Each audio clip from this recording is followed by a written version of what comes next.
Come on along and welcome aboard. Indiana Sports Beat coming to you, of course, here on this Monday from the Golf Club at Eagle Point Studios, brought to you by the great folks at Andy Moore Honda of Bloomington, Bloomington's #1 Honda dealer with a 0% sales event going on right now. Get 0% APR financing and more to your door with AndyMooreHonda.com. Big weekend, lots to talk about. Some of it good, some of it bad, some of it whatever. But Charlie Miller's going to be on the program today, as always, as usual here of late. Don Fischer, we're looking forward to talking to Fish as well. Jim Riemer, we're going to get caught up on what's going on in the high school world as that continues to move forward, and we get closer and closer to the tournament. The IHSA pairings released yesterday. Saw some interesting stuff there. We'll talk about that. Of course, can't not talk about Indiana basketball as much as we'd like not to, I think. It's gotten to the point where apathy is really starting to set in, which, man, this is Indiana's a funny place. You see a lot of people in other places, is Indiana still blue blood, blah, blah, blah. Yeah, they are, but not because of anything they've done on the court of late. It's just because you become one, you basically stay one, unless you really just give it away, and they haven't. This fan base is as fervent as any that there is. I'm telling you, it's ready to explode, and I mean explode the minute success finds the Simon Scott Assembly Hall floor, the Branch McCracken floor. The minute that happens, it's going to explode with passion from that Hoosier fan base. Yeah, we'll talk. That's boy, man, oof, that almost led me to say something else. But yeah, that's Jennifer hit us up from the Andy Moore Honda hotline down in Evansville. The Michigan and Ohio State game was a fun game to watch. Phew, man, are you kidding me? It sure was. A lot of those games we're going to talk about. Cincinnati, Houston went off on Cincinnati after getting upset before that. Iowa battling, Penn State battling for their tournament life, 74-68 at Iowa. Penn State loses, but man, they're trying, they're working, they're giving their all. Penn State's now 7-12, 4-11 in the Big Ten. Their hopes are dashed. They're done. Wisconsin and Northwestern. Northwestern, another team that was hoping. That's over. 6-14, 3-13 overall. That's over as well. Those hopes, I mean. Those are the teams that Indiana might be playing in the Big Ten tournament, though. I don't mean it to be negative. With the schedule coming up, just looking down to see if there's, Maryland and Rutgers. Maryland. Oh, Mary. Maryland is a team. They need a win. They need a few wins, but I've talked about their schedule is set up perfectly for them going down the stretch. Man, they're playing. I think this is their toughest game there. Now, the rest of the year, I think they play like Northwestern. I think they play Penn State. Maryland's going to slide into the tournament nicely. They're 14-10. 8-9 in the Big Ten. They're going to get over 500. Rutgers has been on a little bit of a skid. Guess who Todd Leary talks about the get-right game? Well, they got one coming up next at home against Indiana, unfortunately. Probably the get-right game. I'm a little fearful that Indiana's going to lose out of this game. Scott hit us up on the Andy Moore Honda hotline. Hey, and if you're listening today, make sure you subscribe at our YouTube channel, Indiana Sports Beat Radio YouTube channel. So you get updates on the post-game show, and actually you can catch this show there too, because a lot of people catch it live. It's on the radio stations at different times, wherever you may be in an area where it's not on yet. You may be in an area where it's not even on radio. So, but anyway, hit us up on or subscribe to the Indiana Sports Beat YouTube channel. And looking forward to talking to Don Fischer in a little bit. Like I said, Charlie Miller as well would be joining us. Jim Riemer, The high school, the sectionals are out. And also the game action that went on over this week. And I'll have to look back and remind myself what all happened there. There were some big games in different parts of the state. But what else did oh yeah, American Idol. I fell asleep watching, so I try to catch up on some stuff. I try to get out of sports sometimes, as much as I can sometimes, because it's a nonstop barrage. But the Daytona race, man, my man Chase Briscoe here, as you can see, if you were watching on YouTube, you can see I'm pointing to it up on the deal. Oh man, and my Yogi's flags, you can't see those right now, but I have to adjust that a little bit so you can see those. Just got those up there. Looks cool, huh?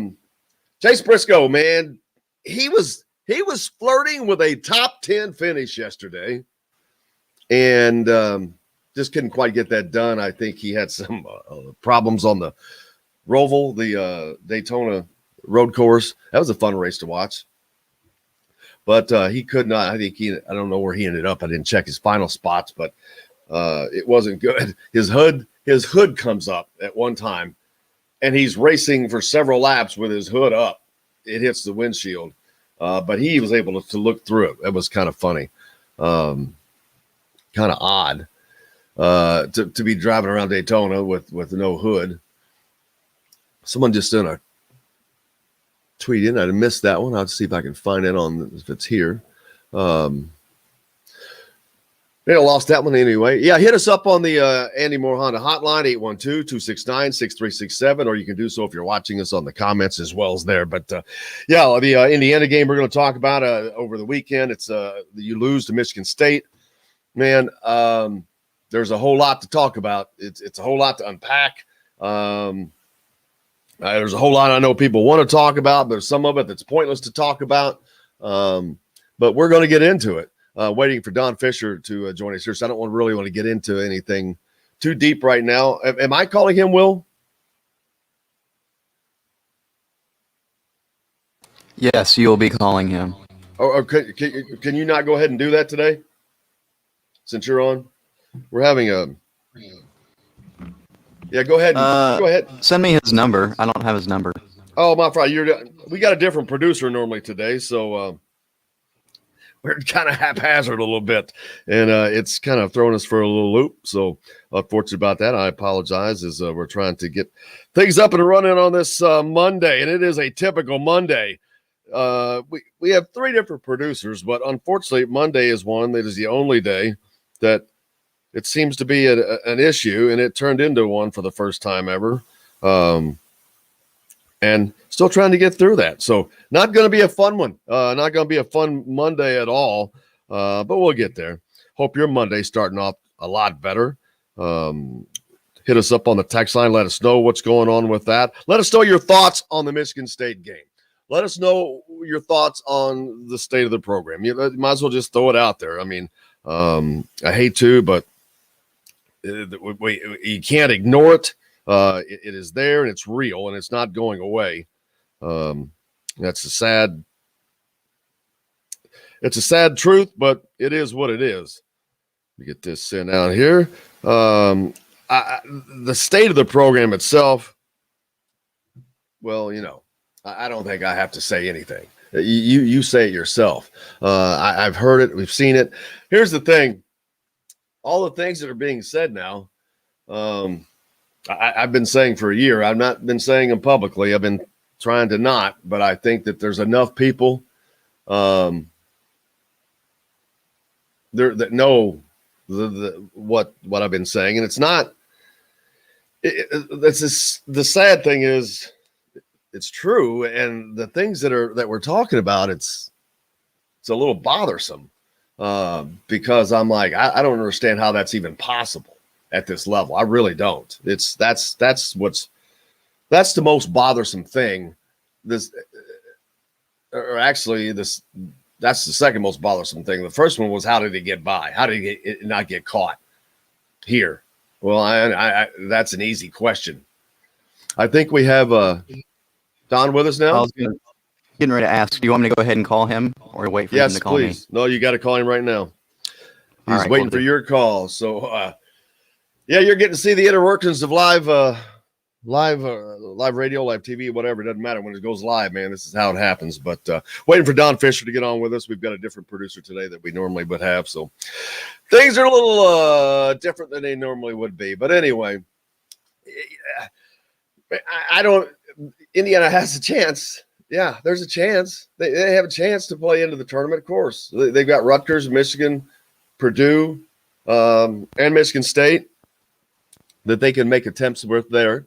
So that's something we'll get to talk about and look forward to after Don joins us here in a moment or two. We'll get Don on here for a few minutes. Looking forward to talking to him. I hope he had a good weekend as the weather has gotten warmer here in central Indiana. Hopefully we're getting closer to spring. We're getting closer to the NCAA tournament, the conference tournaments as well coming up. That's been quite a topic of conversation of why they're having those. I just, my feelings on those. It's just crazy. It's just a money grab. No one wants them. The players, the coaches, no one does. So, but they're going to have them. Without question, it's going to happen. Tim hit us up, says he's never given up on his IU basketball team after Sunday's game. He thinks he's there. Bring on football. All right, I got Don on. Hey, Don, how are you doing, sir? Well, I'm doing okay. If I could hear you, it's hard to hear you. I apologize. We've got a different producer today, and it's been one of those typical Mondays, so I apologize. No problem. I'm picking you up a little bit better.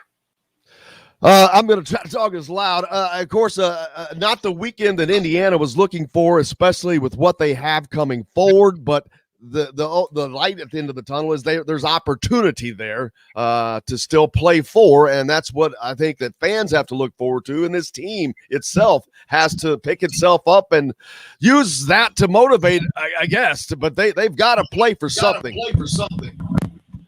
Well, there's no question. This is the team right now that is squarely on the bubble, if not playing their way out of the bubble picture as far as the NCAA tournament is concerned, because obviously they're not going to win a Big Ten championship by any stretch of the imagination.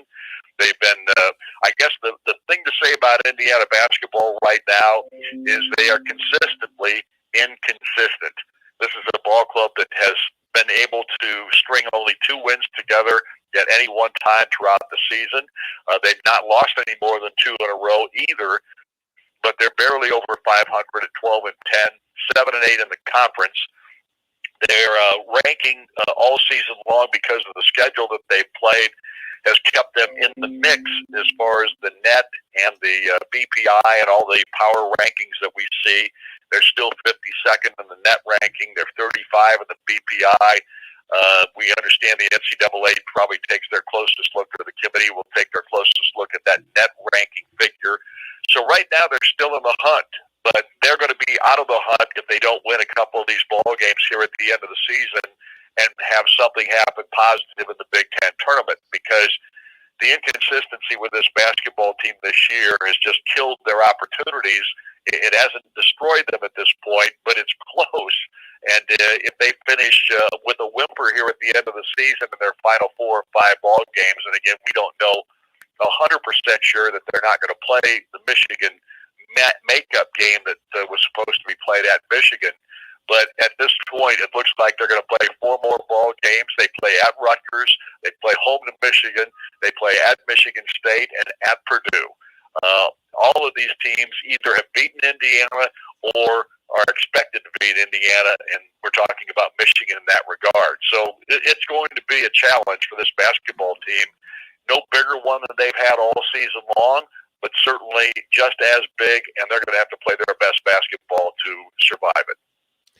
Yeah, and I hate to Trace Jackson Davis, a great performance by him in that game, but of course I don't want to say it was wasted, but it was not, the opportunity was not capitalized upon by, you mentioned the guard play there. You have to have more than just Trace Jackson Davis, but a great output by him as he continues to do that. And he played a lot better throughout the entire game. He didn't disappear, but they kind of went away from him a little bit, I think, after some success with him there early on. Well, and I think Michigan State started to play him a little bit differently too, and that probably was one of the reasons that it was forced upon other guys to make plays or make shots. Obviously, the guard play in this game was really suspect. I mean, Armand Franklin was the only guard that had any kind of an offensive performance in any way, shape, or form, and he was terrific at the offensive end. He had the tough task of also guarding Aaron Henry a good part of this ball game. It's got him into foul trouble a little bit, and Henry just played spectacularly well, no question, but he had a lot of help. Josh Langford played one of his best games of the season. Gabe Brown came off the bench and was terrific, knocking down 4 threes. He had 14 points. Michigan State did what they had to do, and they gained confidence because Indiana couldn't put them away. And Indiana had a 13-point lead in the very early portion of this ball game. They obviously got it down to a 4-point deficit at halftime, and they bounced back after being down by 9 early in the second half. And they took the game out of Indiana's hands because Indiana just destroyed itself with bad shooting from outside. The guard play with 7 turnovers in the second half was critical again. It's just one of those things where Indiana, if they're not playing their best basketball, they really don't have much of a chance. And they certainly were not playing their best basketball in this matchup with a Michigan State team that was as hungry as anybody for a victory because they've had such a bad season of their own.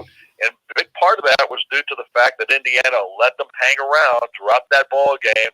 And once they got confident, Indiana couldn't stop them. And Indiana's ability with their outside shooting going away in this matchup was just absolutely destroying their opportunities to win. So honestly, this ball club continues to struggle at times with their toughness, that type of thing. They also show that they're tough at times.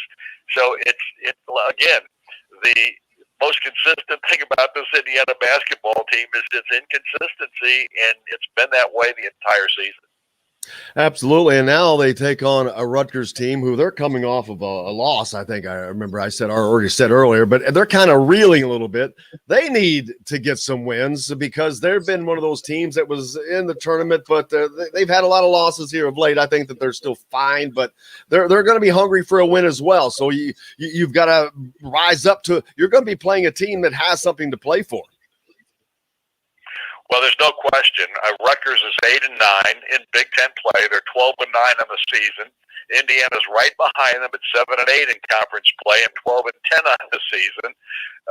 And Rutgers has already beaten Indiana, as you pointed out, one time this year, and did it after Indiana had one of its biggest wins of the same week in knocking off Iowa at Iowa, probably their biggest win of the year. And Rutgers came in and knocked Indiana off, beat them 74-70 at Simon Scott Assembly Hall.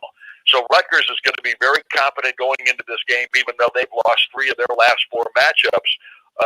And Rutgers is a team that's beaten Indiana now 4 of the last 5 times they've played, and they've beaten Indiana the last 2 times they played at Piscataway in New Jersey. So this is an Indiana basketball team that is going to have to step up. They're going to have a fierceness about them to want to win this basketball game on Wednesday night. I think it is now probably the most important game of the season for this ball club. Well, it is the most important game of the season because it's the next one, but that mantra is going away quickly if you lose this contest against Rutgers on Wednesday, because Michigan on Saturday doesn't look like it's even possible if Indiana plays the way it has of late. And then you've got to play a Michigan State team in the Breslin Center and Purdue on the road in West Lafayette in your final 2 regular season games. If this gets away from Indiana here in this last week and a half of the season, they'll have no chance to make the NCAA tournament. Not only that, Don, and then you have to go into Indianapolis and the Big Ten tournament with a mental state that can't be good, and then you're having to go there knowing you have to perform, and that's a lot. That's a lot of heavy weight mentally on this team. When their life will be on their hands heading up to the Big Ten tournament. Yeah, historically, Indiana's been awful in the Big Ten tournament. I mean, let's face facts here. There's nothing playing in Indiana's favor right now, and that's why I say this game against Rutgers on Wednesday is such a big one. Because if you're going to be a factor here at the end of the season, and you're going to try and make that NCAA tournament bid, which Indiana's still got a very positive. I mean, they're still very high in the net ranking. They're 52nd in the net. They're 50 or 35th in the BPI.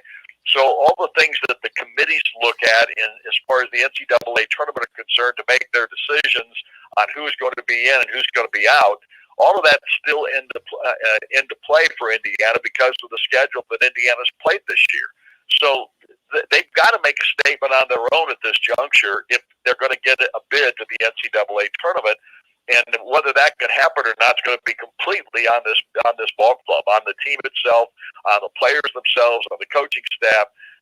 Honestly, this is one of those times where must win. I guess I hate using the word must win because rarely do you see a must win ball game because everything can change if you win a couple of games after that.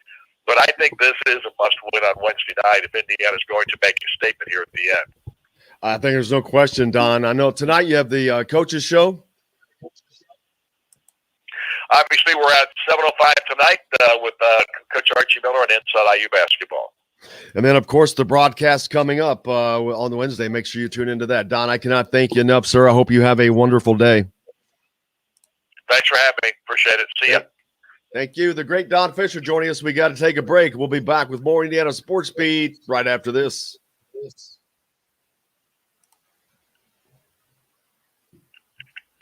Hey, we all want more, and no one gives you more for less than Andy Moore Honda of Bloomington. And right now, Andy Moore Honda is having their first ever. Oh, we're even getting commercials in this thing, man. I looked down, we were long. I'm like, oh, God, I got to get him out. I got to get you out. Are you still there? Yeah, I just had my microphone muted. Okay. So you're gonna, after these commercials end, you're gonna be gone, right? Correct. Basically, I just need to end at the right time and put the brakes in. Which is 10:21. And you're gonna be able to remotely end what the Spreaker one? Correct. And I can end this one. Just by hitting the end broadcast button. Yeah, no, that's what I'm saying. I can end this one today. All right, perfect. Man, I'll start ending that broadcast. I guess I better not. Perfect. Okay, guys, we'll get to the text messages coming up. And those of you listening on other sources today or live, at least, you're going to get to hear all the inner workings because we're not going to have a producer the rest of the time till the end of the show. But those of you listening, you should subscribe to our Indiana Sports Beat Radio YouTube channel so you can actually see what's going on. And you get notifications for the post-game shows and all that. And because we're going to be doing shows all year long, or once a year, or once a month or week, I think. I'm sorry, Will. I keep messing with you. My bad.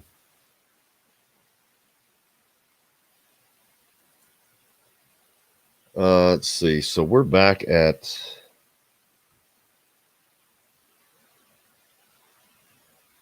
doesn't matter. He's in the backstage. What are you, the green room? Charlie's in the green room.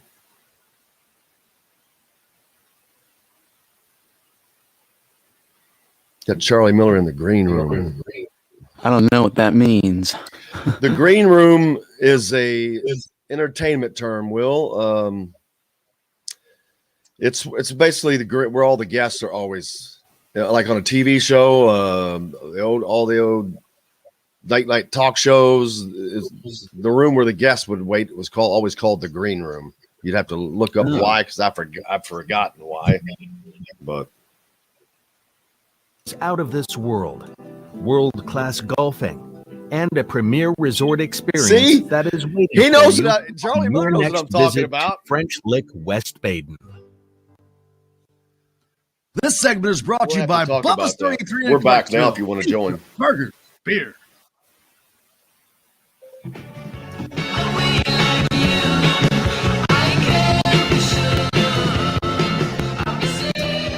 Welcome back, Indiana Sports Beat, coming to you from the Golf Club Eagle Point Studios. Big, gigantic thanks to Will Bauer, our one of our producers today, for making it happen.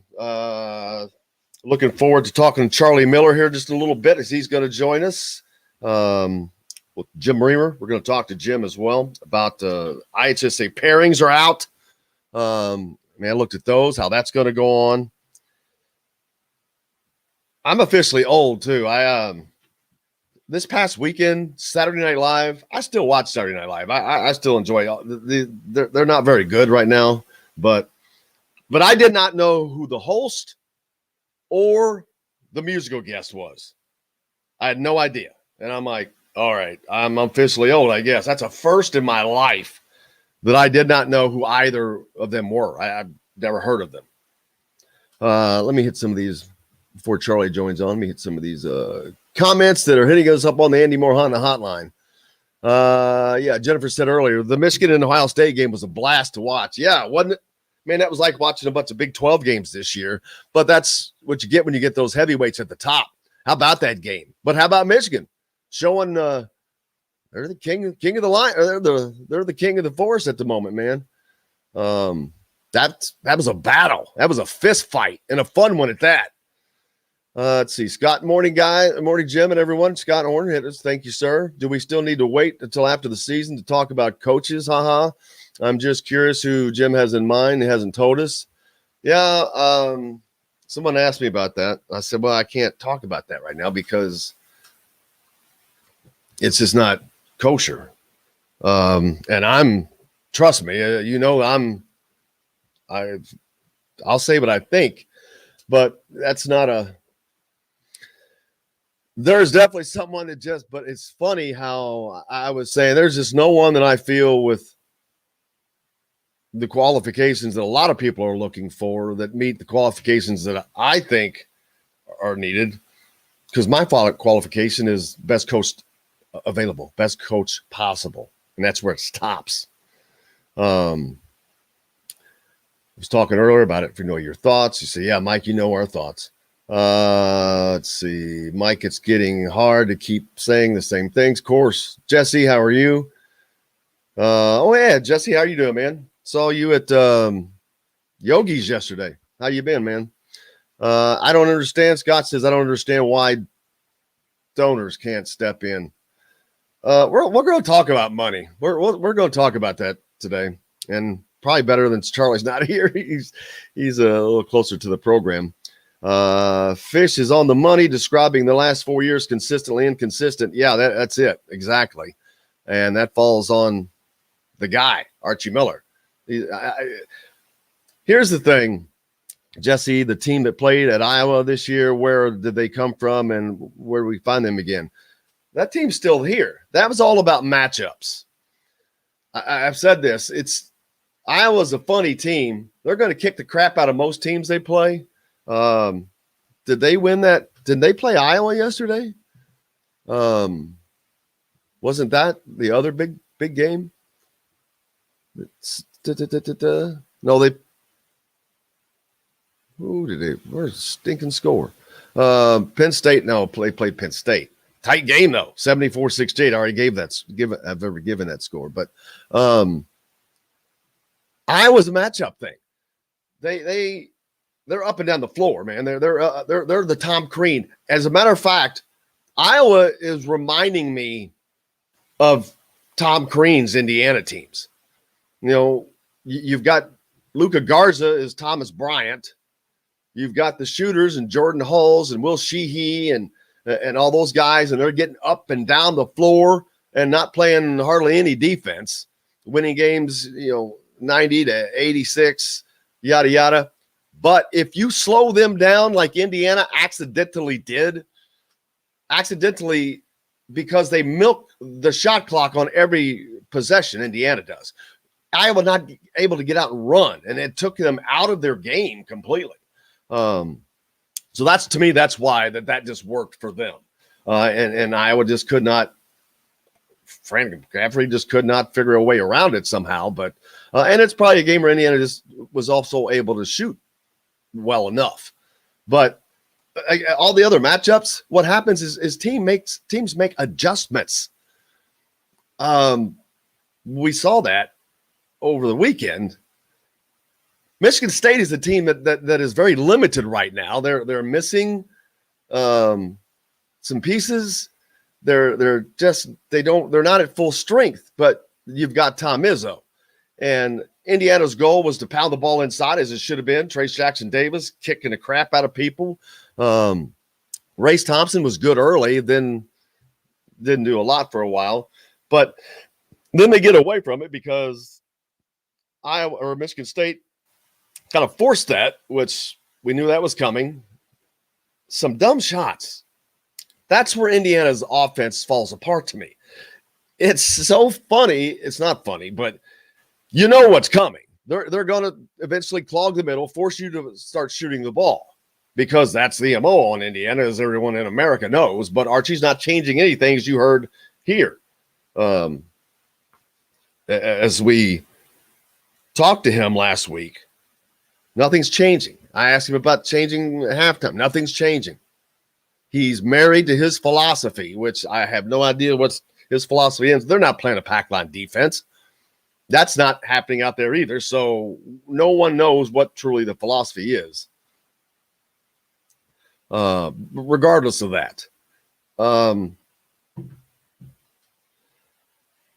You have to be flexible. You think Bob Knight, and I always hate to bring up him, to use him as an example, but Mike Krzyzewski, Tom Izzo. Tom Izzo won because he's not married to a philosophy, unwielding and unbuildable. He won because he's not that. He said, okay, let's do this. And Indiana did not adjust. And it won. It worked twice. Indiana was up large twice. This is a Michigan State team that 1, 2, 3. They're still in the bottom 4 of the Big Ten. They're 5-9 in the conference. They had 4 conference wins prior to yesterday. Guess what? How much you want to bet? Who has a better chance of making who do you think right now has a better chance of making the NCAA tournament? Indiana, who is 3 spots above Michigan State, with 2 more Big Ten wins currently than Michigan State, currently has an over 500 record overall. Michigan State could possibly make the NCAA tournament if they get on a little mini run, and with Tom Izzo, that's possible. I don't know that they can beat good teams. But Minnesota is going to struggle. They're right there on that Mendoza line.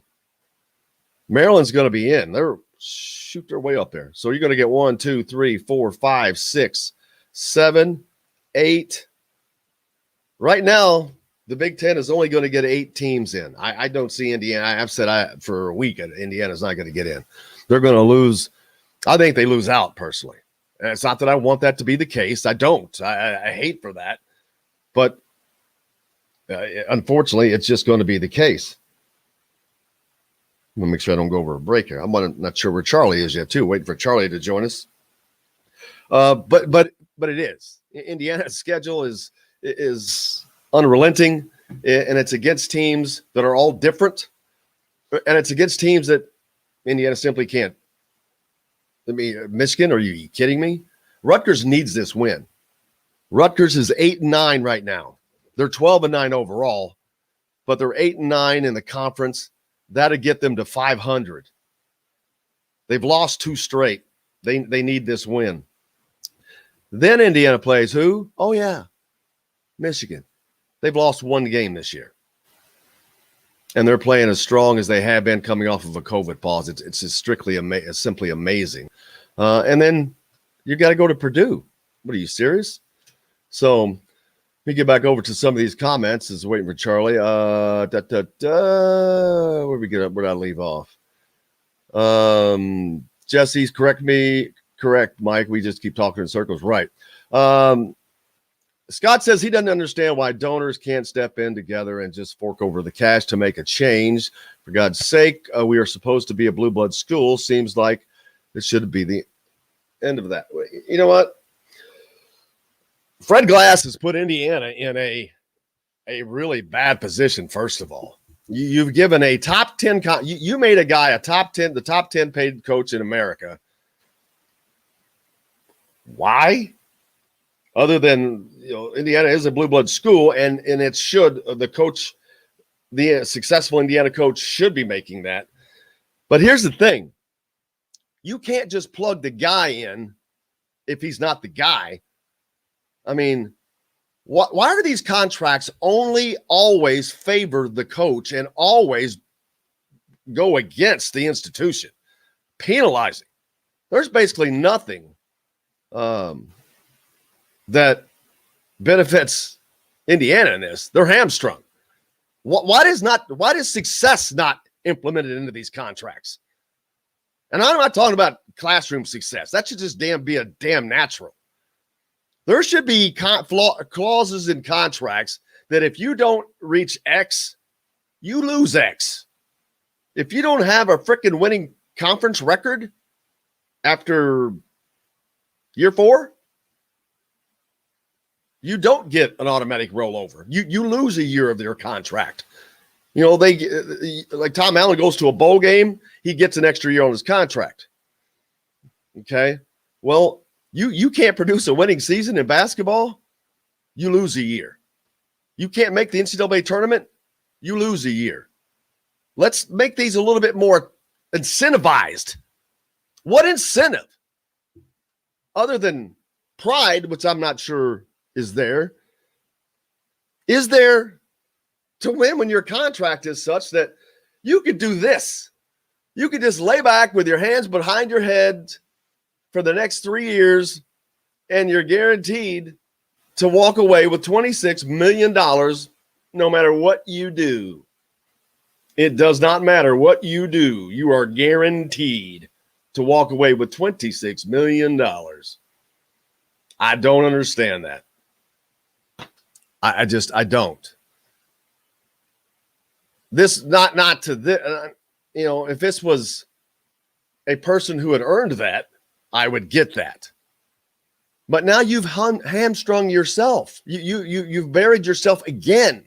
Because see, this follows extending a coach that you fired.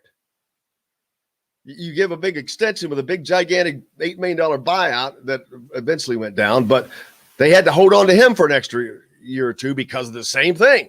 But the same guy extended him, fired him, done this. Is there no oversight on contracts? It's ridiculous. But and to say that there's no way to get the money, I've got an idea for that. We're going to discuss that in our next break. I think it's time to we're getting close to hitting one. But that's something. Money, it's tough times. It's why we're having these conference tournaments that are ridiculous to have for money. They need the money, so they're going to have them. Okay, I'm not gonna beat that drum anymore because I'm sure that they're hurting financially. They are. I hope that everything works out just fine because it seems like the precautions and the numbers are going down. So, I guess I should be glad that we're getting back to some normalcy. We got a lot of messages to get to that I'm going to get to them as soon as we get back. We're going to talk about the conference tournament, but we're also going to talk about finding the money. Finding the money. I know where it is. Charlie Miller should be with us soon. You're listening to Indiana Sports Beat, coming to you from the Golf Club at Eagle Point Studios. Brought to you by the great folks at Andy Moore Honda of Bloomington. They've got a 0% sales event going on right now. You can get more to your door from AndyMooreHonda.com. We'll be back with more right after this.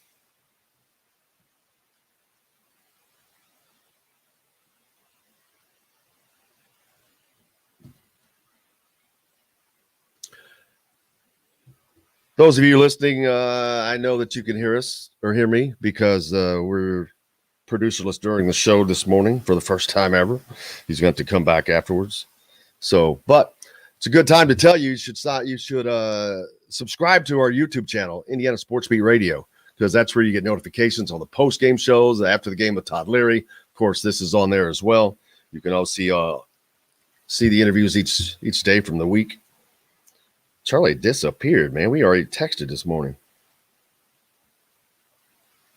Where are you? Charlie knew what the green room was. I was talking about that earlier. He said, I need my booze. Yeah, that's what they do, those green rooms, man. They light them up. Appreciate everybody hitting up on the message board today. Got them lit up. So, look, we'll get to those. Make sure I hit my time coming back in. Don't want to miss that. That would sound dumb, but that would be okay. They can cover it up. Appreciate everybody. Julia, Scott, Jennifer, Ryan, Mike. Appreciate all you guys. I love that comments like that. And I know that people also hit the text line. I got to keep that pulled up. Yeah, just call Mark Cuban.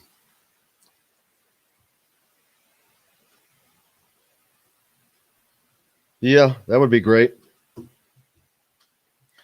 Waiting for Charlie to get back on. So he'll be coming along here shortly. Yeah, man, we've loved started to do the YouTube thing. I'm glad to have you guys along with us today. It's weird. Actually, maybe we should start talking to you all during the breaks. That would be, maybe that's funner instead of, but we're normally chatting with each other so you can hear us talking.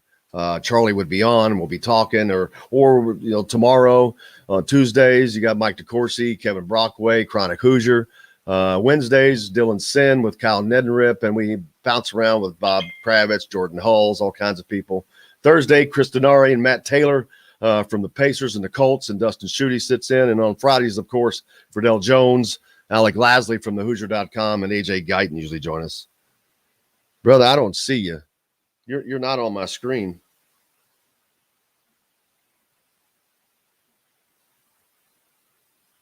You're not on my screen, man. I'm not sure what Charlie's doing.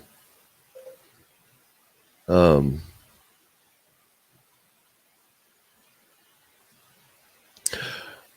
right, welcome back to the Golf Club at Eagle Point Studios. Indiana Sports Beat coming to you as always on this Monday. Getting warmer out there. I was a little surprised. Yesterday, I walked outside. I did not prepare for the warm weather that I sent, or that we wore, or walked out, was a little overdressed. But that's okay. I got in the vehicle and it was warm and already didn't even have to warm it up. I'm going to forward this to Charlie Miller, but yeah, it was. I was actually sweating in the vehicle. Because I was headed into Yogi's actually yesterday to watch some basketball. Get that link sent to Charlie one more time. But let's get to some of these messages while we're waiting for Charlie to come on here today. Man, see, this is why not having a producer just sucks. You're doing 50 things at once. Let's see. It's always a money issue. Scott says, I don't understand why donors can't step in together and just fork over cash to make a change, for goodness sake. We're supposed to be a blue blood school. I read that earlier. I mean, yes, we do have Cuban Those guys are not going to do that. I don't think. Not right now, unless they're asked. But here's the thing. All right, if you want to talk about the buyout and what it really is, $10.3 million right now, I think. That's before April of next year, prior to April of 22, which is basically you have to wait. You have to go another season, and then after next season, it drops down to like 3.5. So you're looking at a savings of $7 million. For one thing, if you were wanting to do that, I'm not suggesting that they are doing it, should do it. Well, yeah, I will suggest they should do it. But if that were the case, so you're looking at 10 million right now, or you say if you this year basically cost you $7 million, which was a gigantic contractual F up. That was after 4 years, you've got to have a look at it. I don't say it should end there, but you got to be able to have a look at it after 4 years. You can't. But regardless of that, so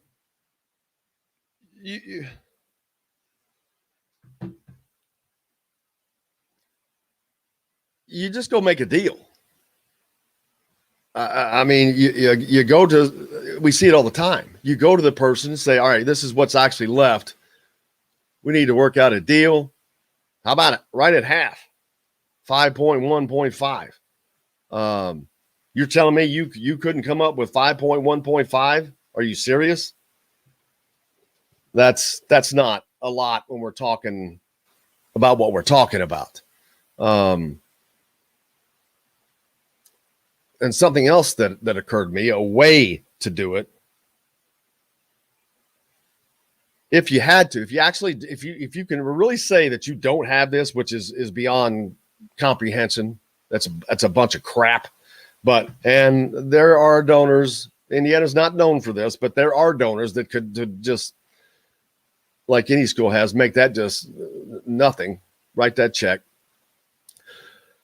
But if it was worst case scenario,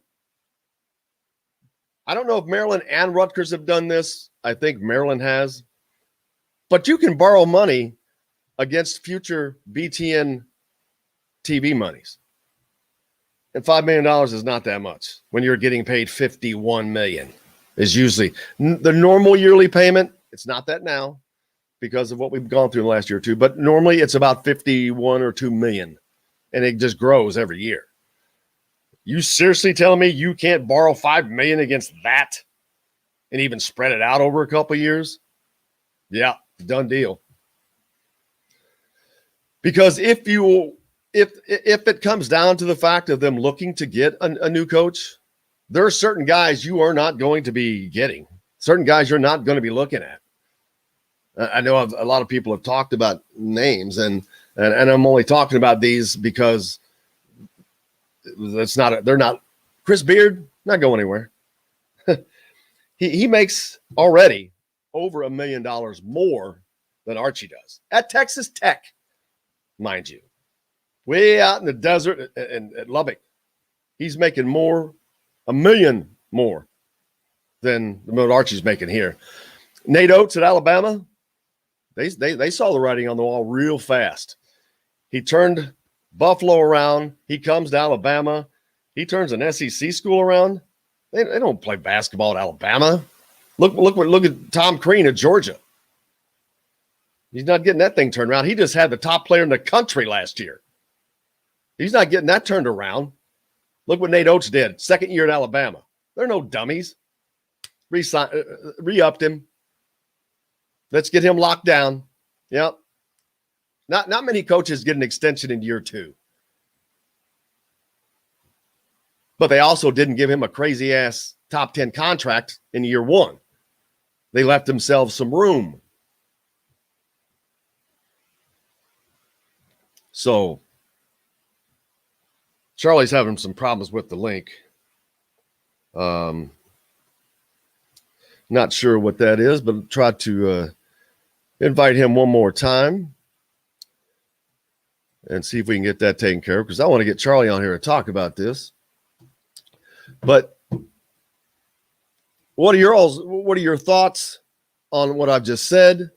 I know that there's a lot of, and I don't want to turn it into this season still going on. I mean, you look at what Pat Kraft, the AD at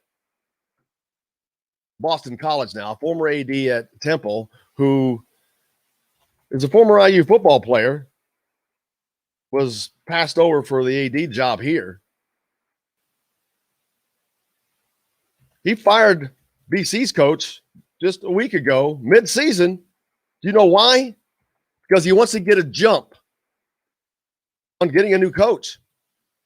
Because once it starts happening, it's a snowball effect. And they get gone. That sounds like he's serious about trying to get out there and get a coach quickly, as good a coach as he can get. It's what I'm imagining that he's doing.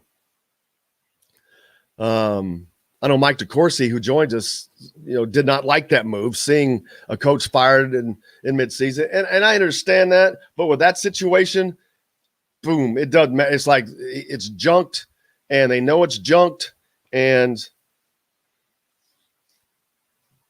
he knows he has to move forward.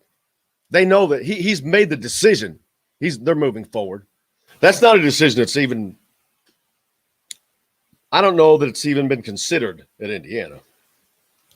I don't know that it's something they will consider until after the season.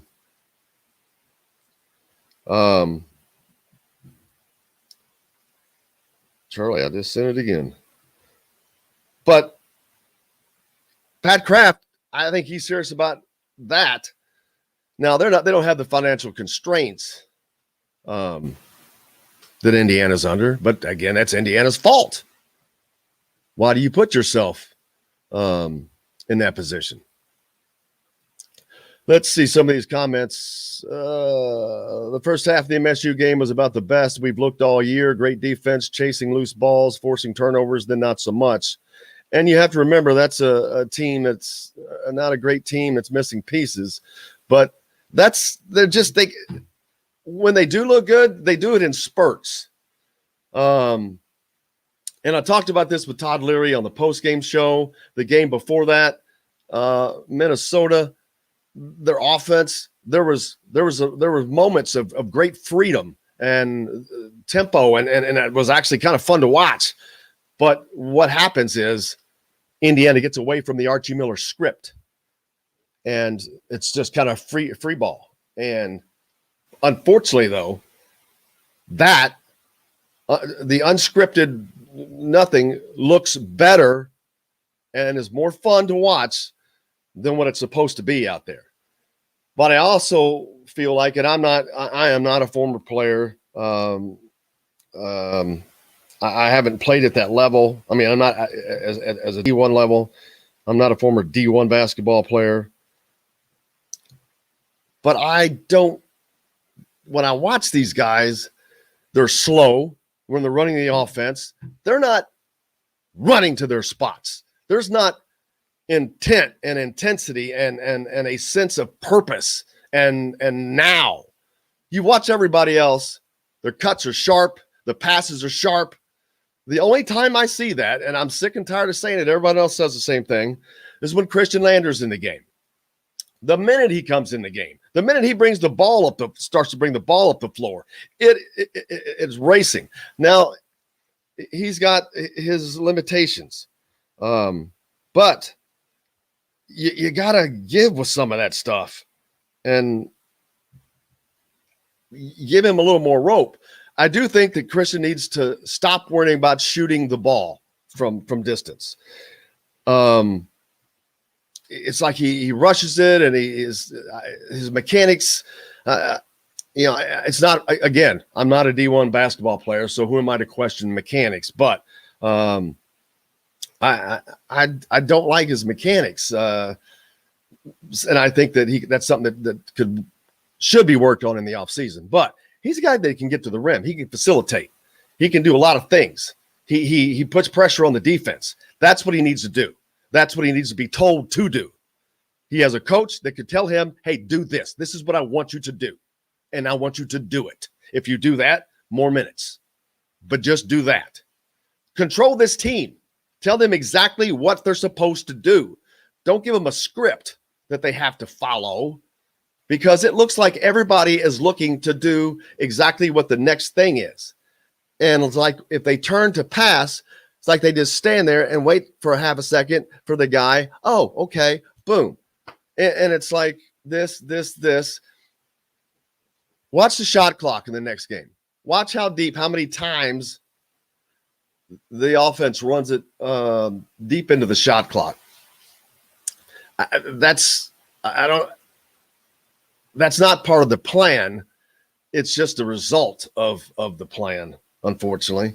And it doesn't do anything to help. It's not feeding the offense. It's not feeding the defense. I think that it's actually hurting them defensively because they're so lackadaisical when they are on offense, that the defense, if they get the ball, they're on hot. They're busting ass out of there, and just it just seems to be a step behind on too many things. And after this length of time, there's no excuse for that. I mean, I don't understand why. No one understands why. So I'm tired of. I mean, Indiana University doesn't pay me. I don't understand why. It's not good to. It doesn't create a great environment when you have to talk about this stuff. But it is what it is. Am I going to lie to you? I mean, no. I think if you listen to this show, you know that's not going to happen. If you want that, go to Facebook. Go to the fanboys and all the Facebook types. There's plenty of them out there. It's all rainbows and unicorns, and everything is great. And a year ago, they're all telling you how great Archie was. No, you've never heard me say that ever. Not one time.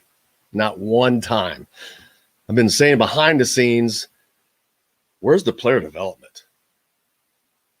How many times have you listened to this that I talk about recruiting, how big time trouble they were going to be in next season? And no one cared because they had this season to worry about. I'm like, you better worry about the season after that. You guys are headed for trouble. And they are. Trey Jackson-Davis leaves. Brother, it's going to be a bad time in Whoville. And that's a possibility. Everybody's, oh, he's not ready. Da, da, da. I'm so sick of that. Who are you? Who are you to say whether or not he's ready? How many GM jobs have you had in the NBA? How many players have you developed? Trust me, they go on their potential, or what they think the potential is. They know what they can lift up. Charlie's just having trouble getting on today. I don't understand why. It's driving him crazy. Let's see. Scott says, I don't understand.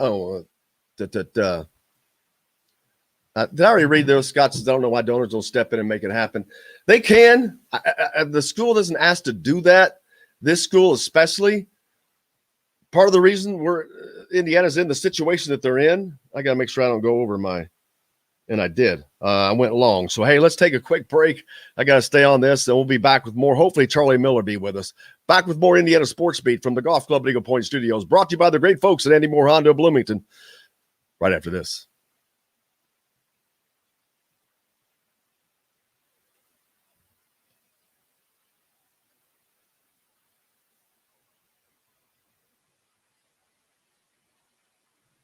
Man, damn it. Got to call Charlie. What the hell?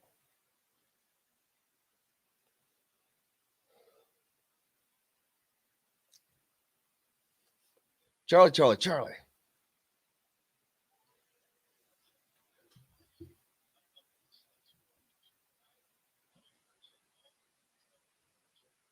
Okay, so, but you can't, the link that I sent you, I've sent you to the Gmail account. Gmail. You nothing in Gmail? Man, I've seen it a couple times. Oh, whoa. It's Charlie J. Miller? Oh, fudge. That's the problem. I know that. All right, let me resend this thing again.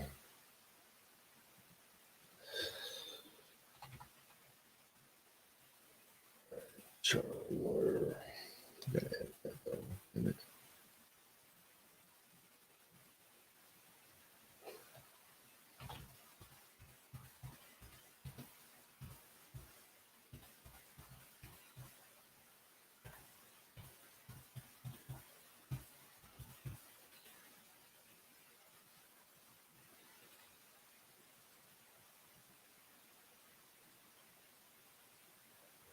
All right, I just sent it again. See if where we are there. That's my bad. I just didn't know it was Charlie J.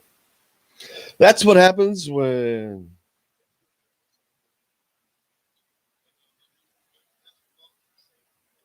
Yeah. Yes, and I'm not doing a very good job of it. Yes.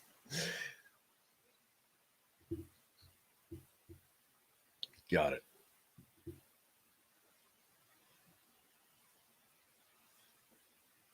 Oh man, God, I was supposed to call Jim Riemer too. So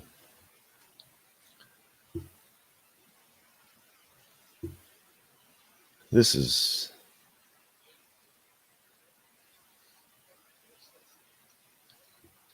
you. Are you in? I gotta jump. Okay, I gotta jump back off, or I'll just put the phone down. All right.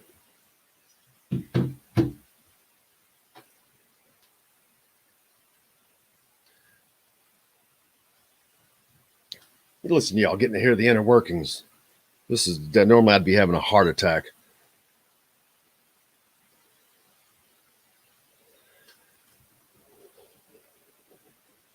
Welcome back, Indiana Sports Beat, coming to you from the Golf Club at Eagle Point Studios here on this Monday, brought to you by the fine folks at Andy Moore Honda Bloomington, Bloomington's #1 Honda dealer. They've got a 0% sales event going on right now.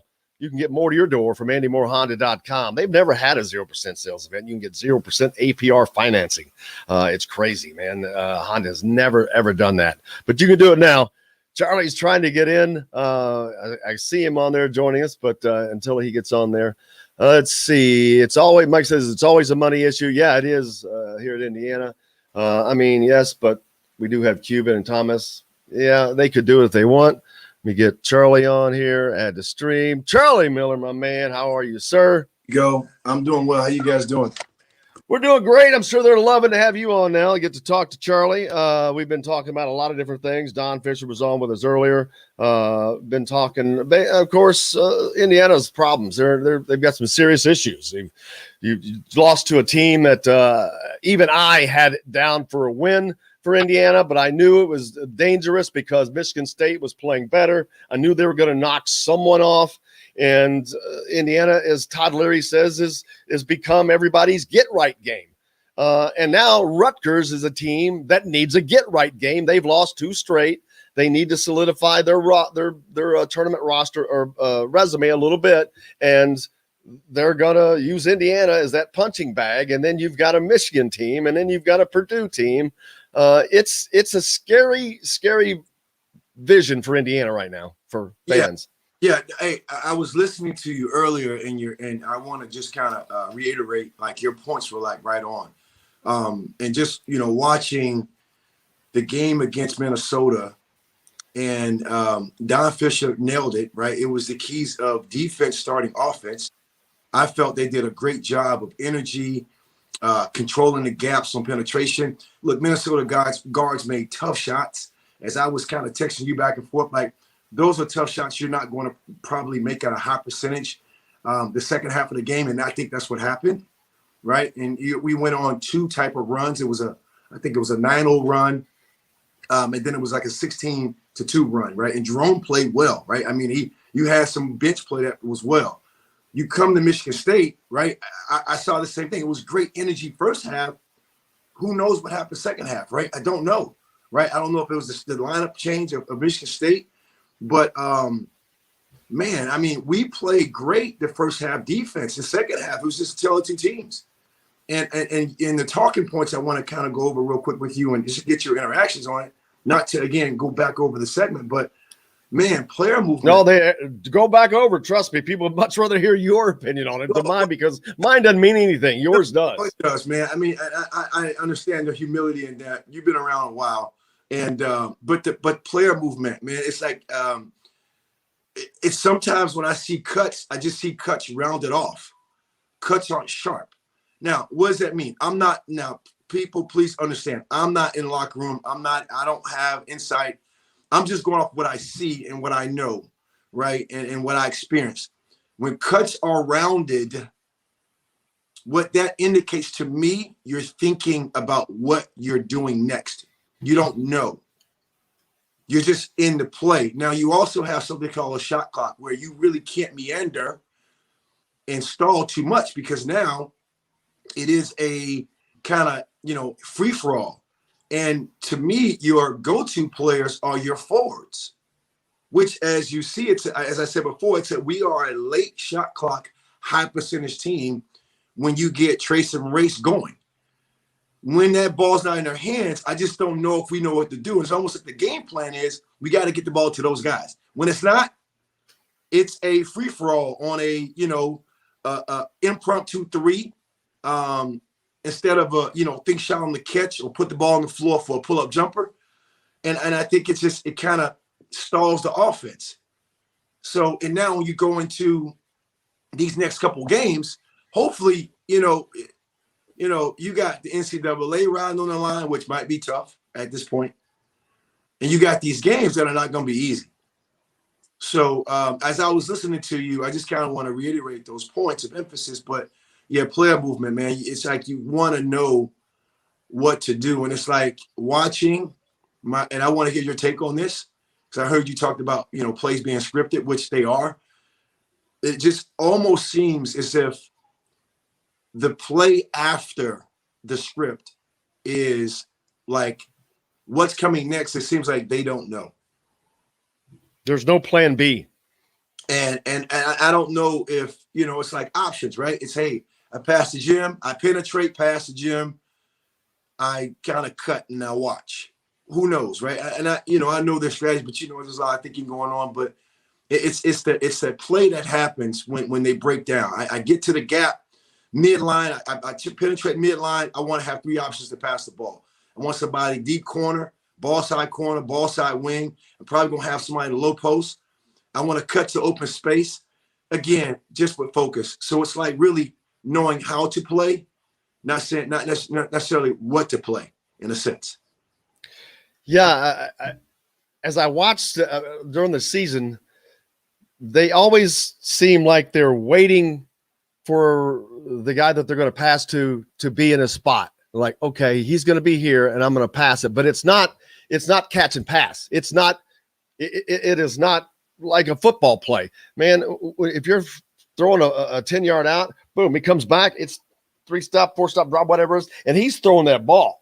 That receiver hasn't even turned yet. Right. But he knows where he's supposed to be and where he's going to be, because you work on that in practice. You make it permanent, not perfect. But and I get an education all the time, because I have the great fortune of talking to you and to Jordan Halls and to Verdell and to AJ and to Todd and Brian and all these different guys that played in different eras. And I pay attention and I know that during, and I hate to use Coach Knight as an example all the time, but it just is what it is. His practices were designed to make things permanent, because nothing's perfect, but to make it permanent every time, that when they run this is going to happen every damn time. But if they do this, there's always a plan B and probably a plan C. Right. And I don't think there's a plan B, because they seem to be struggling with plan A, which no one seems to even know what it is. I don't know what the goal is. Now, you could see the plan was to get the ball inside against Michigan State early on, and it worked great, because Michigan State was having issues. Marble couldn't handle them, got 2 early fouls. That's the best thing that happened to Michigan State, I think, because they handled them better when they came in. They play smaller. Right. Now, one thing I want to say to you too, now again, I'm going off of player development, Charlie. I'm going, and also let's take it back to nostalgia, right? But player development, Charlie, now as he sees the game, you just said another thing too: permanent, not perfect. How do you make practice permanent? Coach Doc Rivers said this, and again, just being somebody who's like more into again player development, into the player, helping the player get better. Doc Rivers said this: football is the only sport where 11 people can coordinate a play to what you just said. I mean, it's a left shoulder turn. The ball is on the dime. They do practice that, right? Oh yeah, and it's not just the two guys. Right. It's all 11 have to do a dance move. And check this out. And the play is like 25 words, right? Pro left, 25 right. It's scripted. Basketball it's a different animal, right? Who knows why? But here is the challenge, right? And here is a suggestion. How often do we get together during fouls, free throws, to talk about what we're doing next? Football has huddles. Basketball, you have to take advantage of those breaks, not necessarily when there's a timeout, right? But you need a leader on the floor to do that. I don't think they have that. I'm just sharing from perspective, right? That's what, and again, I'm going off of, this is what Doc Rivers teaches, right? But you got to steal those minutes, those moments. You got to steal them because the game is moving and the game is about constant adjustments. And what to share, I learned, from Coach Knight, and again, not to go back, but it was about rules. It was rules and routines. If this, then that. Right. And you had, and I'm not saying again, it's a comparison, but it was, if you drive left, pass right. Do not pass the ball left. Why? Because you're running out of real estate. Everything had a rhyme and a reason. Make it a long closeout. Like make it tough, right? Make it tough for the, whatever, right? So it's rules and routines with boundaries, wise limits. Not saying it's not happening today, but again, because of the handoff game and the ball screen game, and it's a horn game, and all horns is, people listening, and horns is a double screen at the elbow, or slot extended up, right? It's Trace setting one, rolling down, race coming up, whatever it is. It's just action to kind of throw off the defense, so you can get that ball again, probably in a misdirection. If the ball went right, trying to get back left, ball reversal for a low deep post to Trace, and all of a sudden, again, that's the right shoulder turn for him, an advantage, being left-handed. Let's take a quick break, and because we're going to go, if you're going to be around for a minute, even though when we end the radio portion of the show today, we'll go a little longer on the podcast side, so we can catch up on some things that we didn't get to talk about earlier. So, but we got to take a quick break. You're listening to Indiana Sports Beat, brought to you by the great folks at AndyMooreHonda.com. Back to the Golf Club at Eagle Point Studios right after this.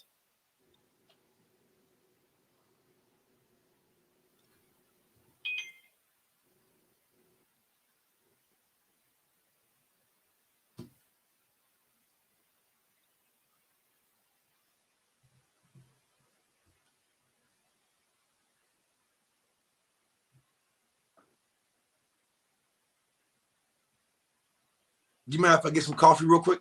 Oh man, dude, no, I got it. There's another guy coming on that we're going to talk some high school. So you can take a 10-minute break if you want. I'm just going to give you some coffee and come right back.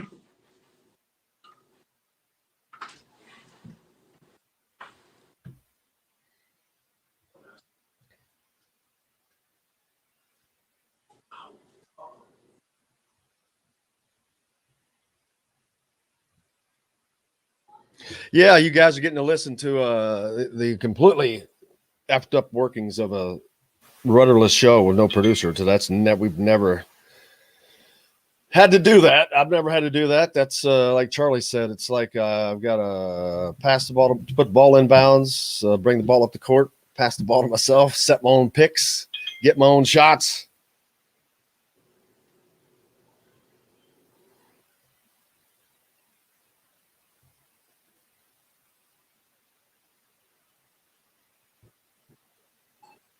But that's okay. Appreciate you guys, man. We're going to go like a bonus session, like I said today. So we'll get to all these. There's a ton of text messages. We'll get there. Kind of like the old days, go a little bonus section. Jim Riemer's joining us, Charlie. He Perfect. Covers a lot of high school stuff up here. He was on the first. Yeah. He should have been on last time too, but I forgot. So because it was new. Perfect. Hey, what time were we supposed to come back? Oh, Pearl almost messed that. Jeez, man. This is. I got to hit these times right. I hope that I'm leaving the holes right. Yeah, that's why team makes the dream work, right? It's all good. Ooh, baby, I'm telling you. Yeah, man. Yeah, it's not easy. I'm just saying, it's not easy to put the ball in bounds, bring the ball up the court, set your own picks, you get your own shot. Hey, you gotta be your own screener today, buddy. There he is. Add to stream. There he is. He's with us now. Hey, Jim. Hey, how are you guys? Sorry about that. No, it's not. I don't have a producer today. Which no. has never, ever, ever happened. And my one guy who's able to get us started. So, Well, we did 2 hours of podcasting last night, wrapped around the state tournament. So I was busy trying to get both those out before the day got too long. And I, sometimes I don't check my email on Monday mornings. I normally to get a text. That's how there it you go. normally be. It just got into a rust, but we're about ready to come back. Welcome back, Indiana Sports Beat, coming to you from the Golf Club at Eagle Point Studios, as always. Brought to you by the great folks at Andy Moore Honda of Bloomington. 0% sales event going on there right now. Get more to your door from AndyMooreHonda.com. We're joined now by Jim Riemer from Courtside, Indiana. Jim, how you doing, man? Doing well, guys. Thanks for having me on. You bet. Charlie Miller on, of course. The IHSA pairings announced, and there were some good ones. There's going to be some tight sectionals. There's going to be some teams go out in the sectional that we'd probably like to see play a little longer. But the best thing is we've got the high school tournament coming. Right. I'm glad we got that far. It's been nothing short of, I don't want to say miraculous, but the athletics directors and the coaches have done a great job of getting us through the season, and lucky to be well enough in the media that I've been able to go to games. So definitely looking forward to it. And yeah, as always, there's good draws and bad draws. So whatever you want to talk about, we can certainly hit up. I saw there was one game that somebody couldn't go to a while back. I saw that post with the AD and it's funny how some people are just overbow certain things. And it's like, well, here's an example for you. The NCAA tournament is allowing 25% capacity at their venues. Not Indiana. They're going to allow 500 people in Assembly Hall. Oh, really? Which, yeah. A lot of that is, it's still, right now we're still at the behest of county officials, health officials. One of the kids I coach asked me how his sectional was going to handle tickets. And I didn't know, and that's just what I told him was it's up to each county, and in his case, it's Wayne County, which is where Richmond is. But yeah, it's I don't know what the landscape is like down there as far as COVID cases. So I don't know if Monroe County is just playing it more conservatively, or if that's Indiana University as a whole. Charlie, why this matters so much? So this Indiana's a basketball state, but high school basketball, 9 of the 10 largest gyms in the world are here. The 10th is where you are in Dallas, Texas. I forget who it is. There's a 7,500 seat gym there, but the others are all here. I grew up basically going to Seymour on Saturdays in March, and that's the largest gym in the world, over 8,000 people. And the energy, the electricity, if you want to talk about electricity and energy, there is no freaking way that you get it more at a high school game like that, even opposed to an IU game. Mm-hmm. These are kids with raging hormones and voices that shriek like you can't believe. I mean, I don't think there's a louder place in the world than normally a Saturday in March in Seymour, Indiana. Right. Well, I would say this. I mean, just talking about it in a sense, and you guys know more detail than me, but that goes back down to, I think, the area, Indiana, and what, right, in this time of year. right? And it's a focus. So I can only imagine, like right now, what you're saying, where I mean, you don't know where COVID cases are, how many people can actually come to a game. I think that 6-man means a lot, right, to those players, right, to fans, and what playing postseason means. Well, and Jim will tell you, because if he's going to Seymour, that means he probably watched a lot of Damon Bailey. There were no crowds. I was a Floyd Central guy. There you go. There were no bigger crowds than the crowds that followed him. I was able to. Luckily, my parents didn't. Well, my parents didn't care that I drove all over the state, even in high school. So we went to a lot of Bailey's games, even when I was in high school.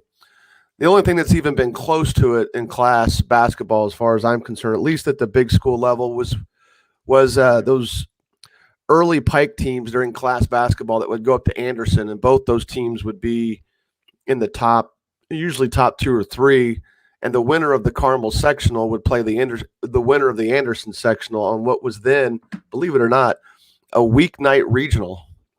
And it was a bad experience in terms, or it was a bad situation, but it was 9,000 fans at the Wigwam, and it was basically standing room only, and probably, some of the best basketball and some of those Pike teams were really talented. Chris Thomas and those guys that won state championships back then, and those are the only crowds I've seen in class basketball times that rival some of the stuff that Jim was able to watch at Seymour. And I grew up in Carmel, so we always went to the Anderson Regional anyway, before class basketball. So I love those big venues, and hopefully we get a chance to get back to bigger crowds. We will next year, but at least some fans are going to get to go this year, where most places are going to allow more people. Some of them as many as 25%. I think Carmel's is going to be 25%, and that's still about 1,000 people in a gym. So it's going to be a little bit more noisy or a little noisier than what the regular season games have been. I looked it up, guys. It's interesting. The top 12 locations, you said it, in Dallas there's one, but everything else is in Indiana. Yeah. Well, yeah. We all know that here. It's everybody else that doesn't know it. Well, yeah, one thing Jim said too about Seymour being the biggest gym, Newcastle actually went back and added more seats. So they could be the biggest gym again. Yeah. See, they were listed incorrectly. Well, they weren't counting substantially. They weren't. Well, it was the temp seating. No, and that's, you get the gyms that are bowls that can add the seats up top. Yeah. So I don't know what they did to do that. But yeah, now they don't want to count the temp seats. Like Carmel, when they have their temp seats in, they're close to 5,000. Without them, it's 3,870. So the temporary seats at Carmel add about 1,000 seats, and then all those bowl gyms can do the exact same thing if necessary. The Hatchet House would be one of those examples too. I love those bowl places. In Washington. I wish they'd have made our Floyd Central one of those when they made it. Anyway, the pairings came out. What jumps out at you? Well, I mean, sectional 10, trying to get to it here so I don't screw it up. Sectional 10 is the one where you've got, you basically have, if I can get it to load here, just don't want to get it wrong. The headline game is Cathedral versus Lawrence North. Yeah, that's two of the top 4 teams in the state. Proven. I mean, the other two are Homestead and Carmel. But even still, you've got Crispus Attucks is in that sectional. Warren Central's in that sectional. Yeah, it's loaded. Tech and LC are still really good teams. North Central, who has struggled much of the year with Leland Walker at the helm, that Indiana is recruiting. North Central has won their last 4 or 5 games coming into the sectional. So you've just got a lot of traditional teams that are traditionally good, certainly traditionally competitive, and there's no bad teams. There's no easy win. You get a lot of stuff like that. People clamor every now and then for things to be seeded, and I'm not a big proponent of that at all. The Bloomington South sectional, for example, that's not a great example, but the Bloomington South sectional, the 2 worst teams got buys. So you're going to have Bloomington North versus Columbus North. Both those teams had excellent years. Bloomington South has managed to has continued to be strong even despite Connor Hickman missing the whole year. They're 18-4 without Hickman. I know it's almost impossible. Well, it's not impossible, but they would have to find a way to do it. Seeding for the tournament, it's tough because of schedules and conferences and all that. But I do get tired of seeing the best teams sometimes play each other when a really poor team gets a bye. It's just nobody wants that. It's not good for the sport, whatever sport it is. Yeah, I don't know. In a short field like that, it's tough to seed it and have it mean much. I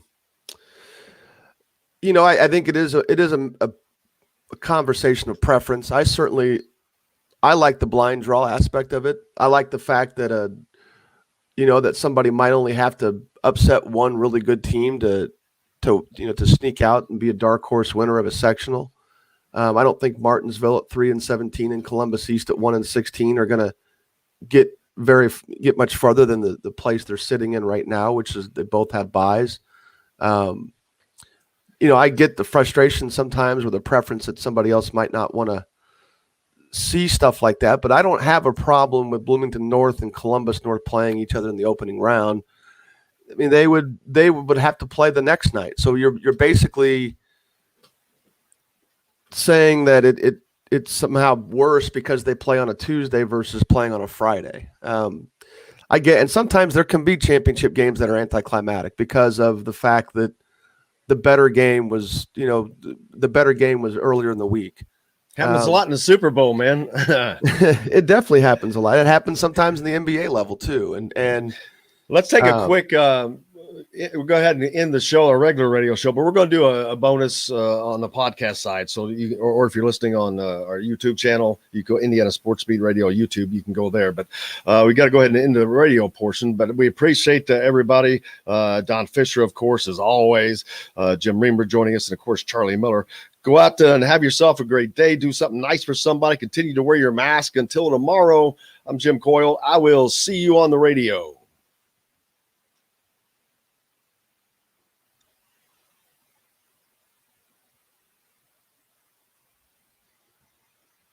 Okay, I hope that they can just end that and we can keep going. But now we can just keep going. It's been a heck of a day, Jim. I don't have a producer today and never had that happen in my life. And it has been HELL. But I hope that by not stopping that, they can do fine. Because I think he's going to stop the Spreaker one. So shot clock is something else I want to talk about in high school basketball. Yeah. There was a game, I think it was Alabama, Charlie, 6-4 was the score. And it's not just this game because you can't do something off of one game. It's overtime. First of all, the coach that did that, I'm like, dude, there's nothing in the spirit. That's not in the spirit of the sport. What are you teaching? You can go down 1,000 different miles, but right. I just think that they need a shot clock. I see too many games in Indiana that are just way too low scoring, and I think that it's modern basketball. I think it's time for a shot clock. Well, what I never got, to be honest with you, is we always talk about, and for me, life is like a top-down thing. You do it at the higher levels. Why don't you start it at the younger levels, right? Where you have to learn how to execute within that time frame, right? Why? Because in FIBA, they figured it out in Canada, right? And also some places in the States, they do shot clock. Maybe prep school level, right? But that's something that we should have. There was a school I can think of when I was in high school, they played four corners. Yeah. And on purpose. It was a stall, and they wanted the game to be 21-22 or and that wasn't fun at all, right? But that shot clock does make a difference on also teaching people how to play. It might be another whole story as well. Jim covers a ton of high school ball, so that's all he does. As a matter of fact, he's around it all the time, so he sees it, every form of it. So I'm looking forward to hearing what Jim's got to say about it. My thoughts are sort of separate in that I've coached with a shot clock at the summer at the club AAU level. Right. I enjoy coaching with the shot clock. We talked about what we're going to do in late clock situations. Yep. I'm a big motion guy. Charlie, you probably figured that I could at least talk a little bit about motion last time we did this, but I teach it. I love motion. It is we quickly enter our possession and we're right into motion. Right. And we don't ever stall, but we could certainly possess it for a minute if we needed to. Of course. But the one thing I always wonder at the high school level how necessary it is, how many games it impacts, because not too many teams are able to possess the ball for 35 or 40 seconds or whatever the shot clock would be. There was a while at the college level where it was 45 seconds. Yeah. And scoring actually went down when the shot clock first came to college, because what you have then is you have coaches who manage each possession. They manage the clock. Yeah. And even now at 30, is it 30 or 35? How do I not know that? Even now you still have coaches. We have a lot of coaches who have early offense, mid clock offense, late clock offense. That's so many plays. And sometimes they will slow down and stop and set back up to get into it. And, sometimes that slows the game down. At the high school level, it would definitely impact late clock situations such as the end of quarters. Mm-hmm. And I support Carmel. I'm a Carmel guy. And we are capable of possessing the ball for the final minute 15 of a quarter. Mm-hmm. Sometimes with the intent of not shooting until the final shot of the quarter. Of course. Sometimes with the intent of just making you guard them for the final minute, and they'll take a layup if they get it. That's right. Now, to me, that's great basketball, but we're also a program that runs, Carmel's also a program that runs motion. So they don't ever have to just stand out there and hold it. They can find opportunities to get an easy basket if they need to at the end of a quarter, or at the end of a game, they can certainly hold it until the buzzer, whatever they need. Very rarely have they been pressured into a mistake in those situations. Sometimes they don't make the shot, but sometimes they do. Sometimes they get the great shot they're looking for. Mm-hmm. Now, the end of the game is where it would change the most. Right. When you're a one or two possession game, what I'd like to see eliminated somehow, the shot clock would do this, maybe not eliminated, but certainly lessened greatly, is ending those deals where you're one possession down or you're two possessions down, and all you're doing is trying to foul to lengthen the game. Right. That's the part of the game that I get frustrated with the most. I definitely agree with both you guys and anybody else that would, against just outright holding the ball. But you know what? That takes two teams. The other team has to let them hold it.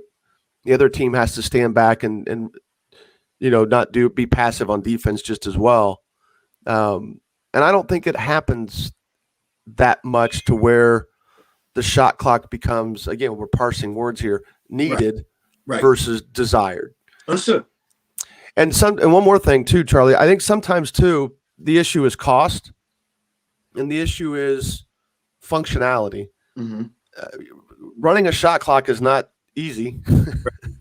And the cost, some schools already have it, but some schools don't and could not afford necessarily or easily afford a new system to support it.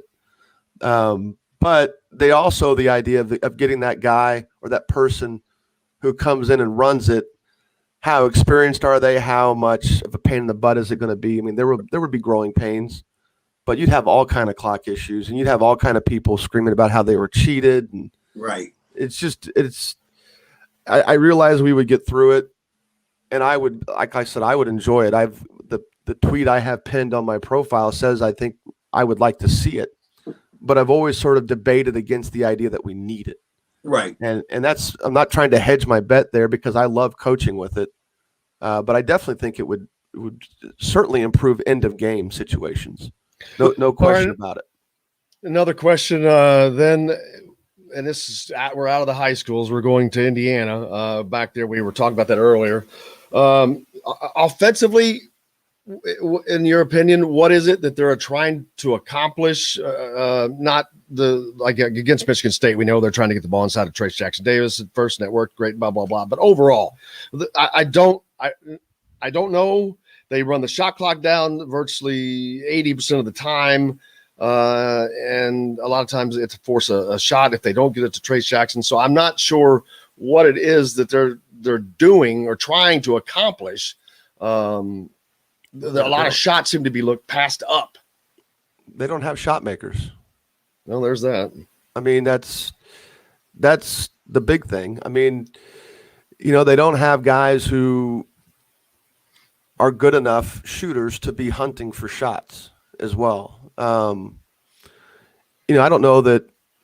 don't know how much Charlie changed his game when he got to Indiana, and I don't even remember how much you relied on the 3-point line. You were mostly mid-range, right? Well, mid, and I mean, you're talking about coming down the court on a fast break or whatever. I mean, yeah.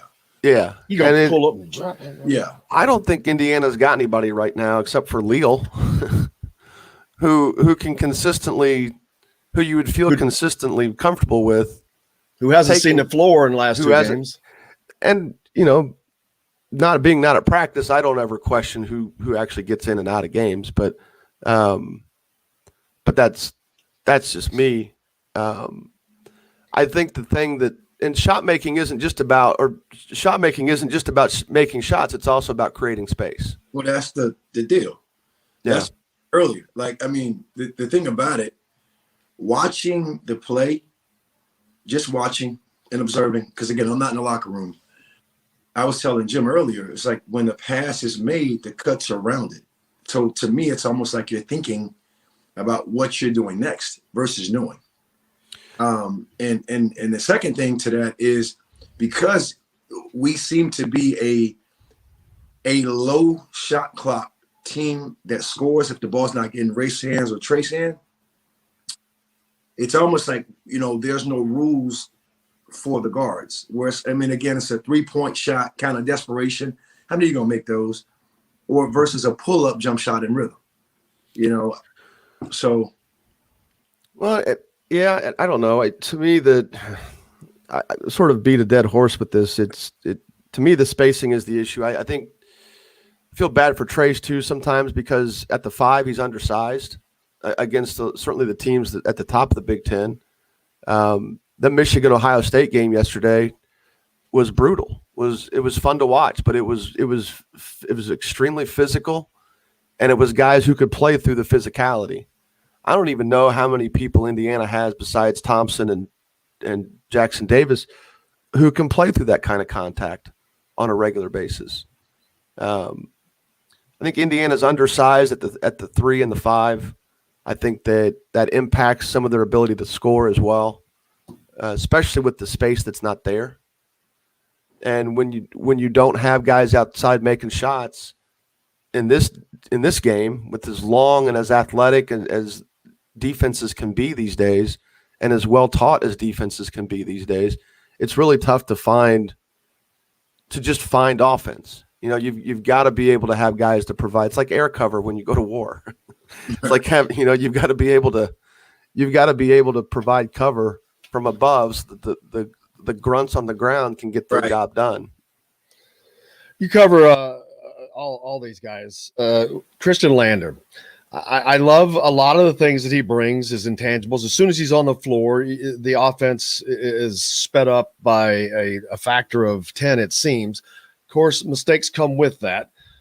I said earlier, I wish he would stop worrying about shooting the 3 right now, focus more on being a facilitator, on getting to the rim, just causing problems, which he can do with the ball. Because I think he needs to work on some mechanics and on shooting and let that come to him later. But he causes problems. He can cause problems for the opposing team, but he just doesn't seem to be focusing on those things. But I leave that again to the coach. Why? Let's work on these things and get the team running in that direction. I'd love to see Geronimo. We haven't seen him here of late. He was someone that could have helped in that Michigan State game for certain. Leal, they needed shooting, and known as a shooter.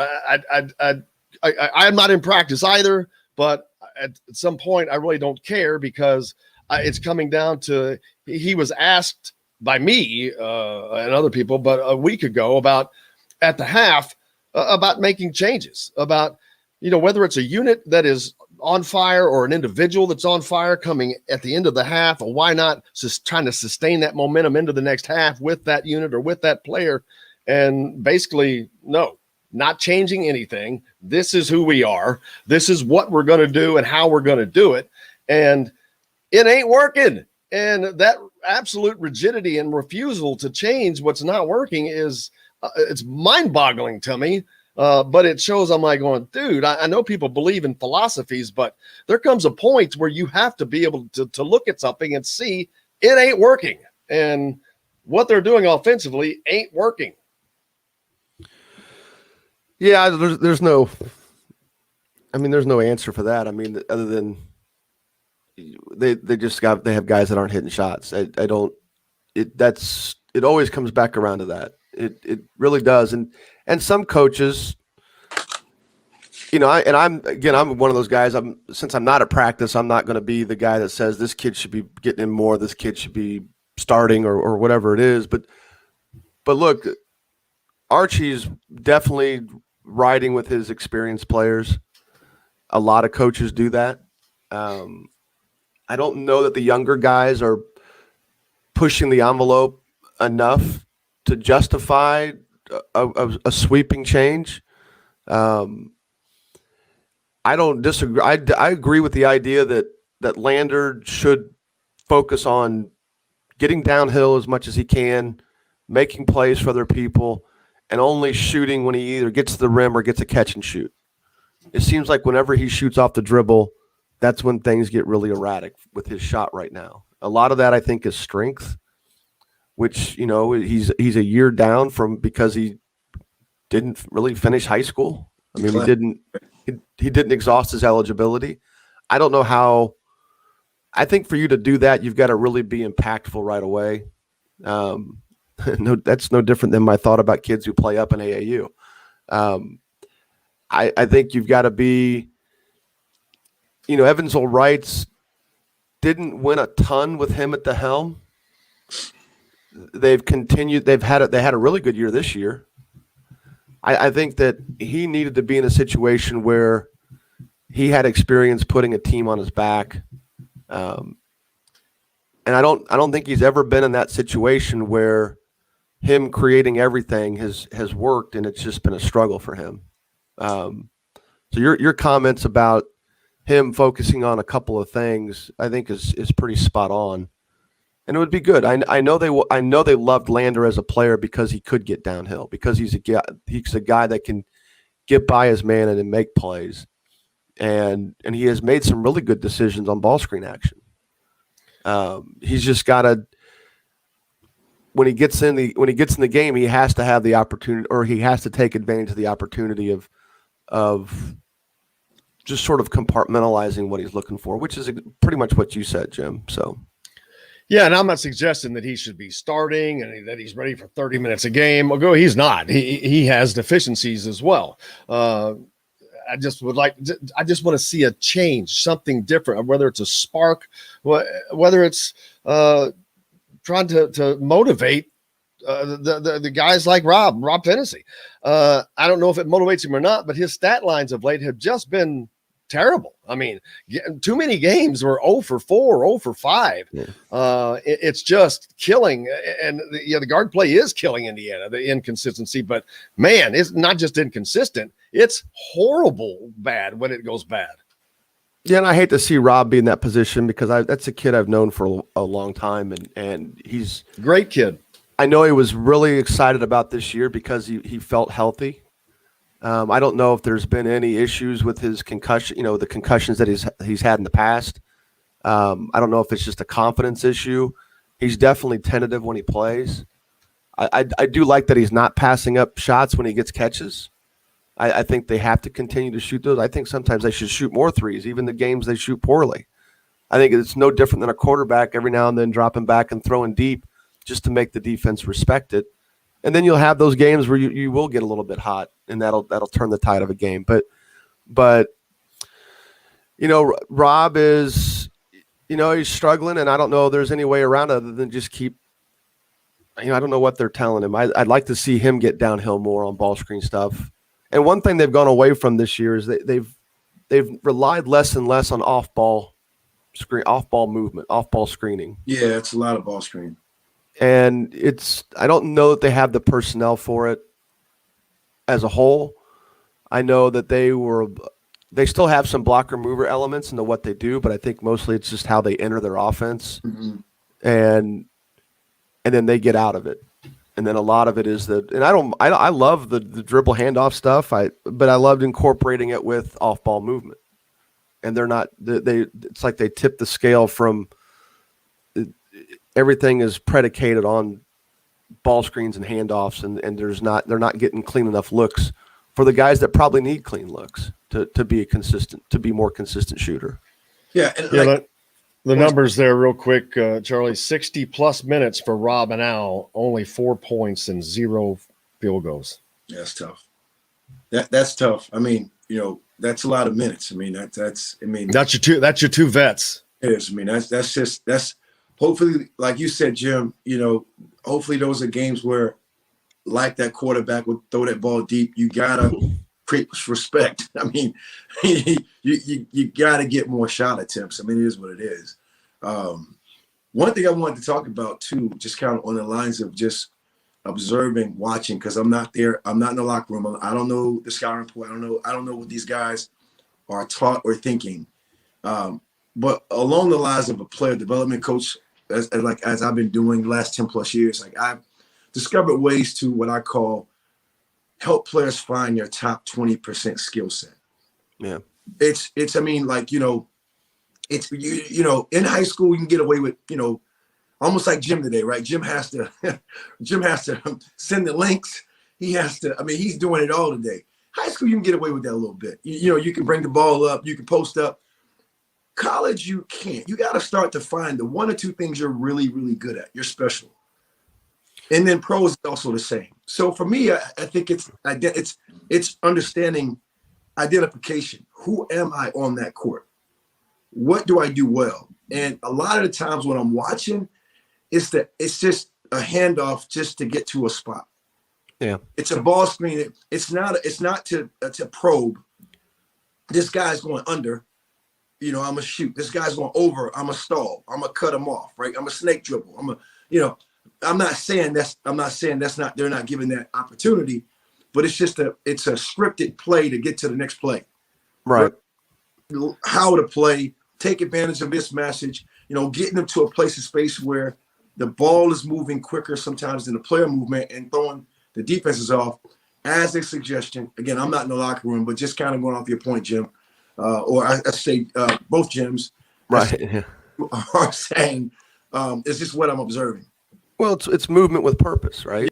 Yeah. And again, that's what you heard for 4 years, if certainly not before then. And it's because not all these, like with Leo, Leo comes from Bloomington South, where exactly. He has to do a lot of things. Right. And at IU, not to say that he won't be able to develop more, but at IU, he's definitely meant to be a shooter, a spacer.